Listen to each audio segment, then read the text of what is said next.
Serious question. If Hitler were running for mayor of New York and leading in the polls, would Jeffries say we have a big tent, we'll include him? Well, what's the difference between that and the guy running currently for mayor of New York who's leading in the polls, who says globalize the Intifada? What is the difference between globalize the Intifada and Hitler's final solution? There isn't one. Globalize the Intifada means kill all Jews. Now, this was made explicit by the 300 colleges and universities that had violent protests under Biden's last year, where they were shouting, "We want Jewish genocide. Kill every Jew in the world." That's explicitly Hamas's plank in their platform, and it was endorsed by all these students who are now shouting, "We want Jewish genocide," and this guy in New York saying, globalize the Intifada. There's no difference.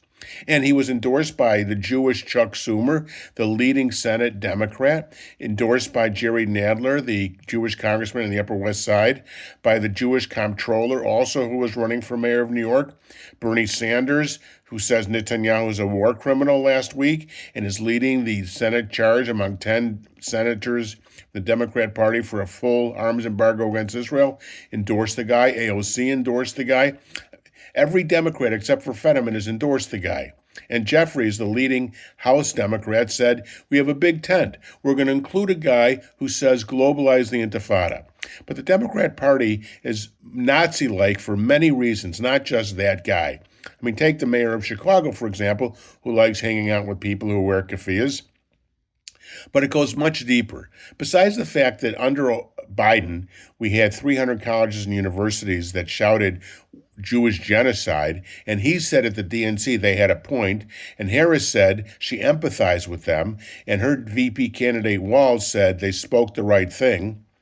And then they suddenly disappeared when Trump became president, and he's aggressively going after all the universities that haven't done enough to deal with anti-Semitism, including threatening Harvard's accreditation and taking away hundreds of millions of dollars from Harvard, Columbia, Northwestern, all the universities that were making it easy to be anti-Semitic on their campuses.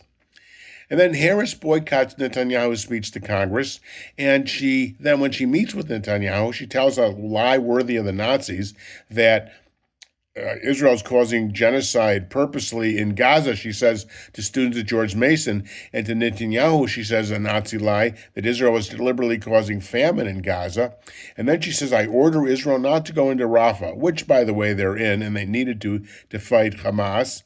She said, I've studied the maps, that moron. And then you've got Obama, who threatens to shoot Israeli planes down if they attack Iran, and he gives Iran $1.7 billion in cash on pallets in the middle of the night.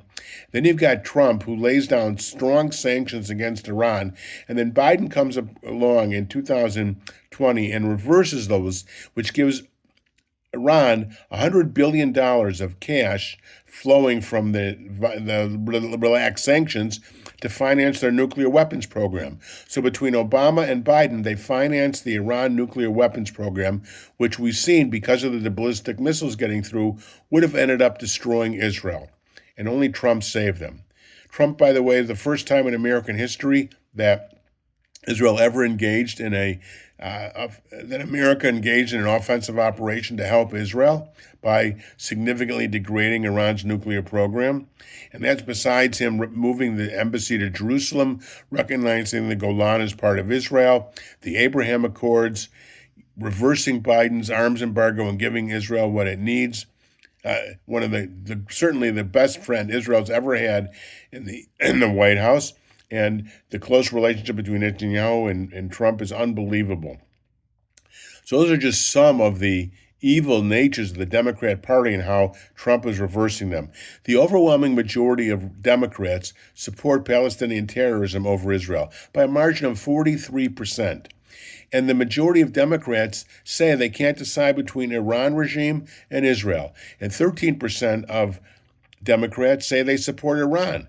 So you've got a higher percentage of American Democrats supporting the Iranian regime than you have of the people of Iran.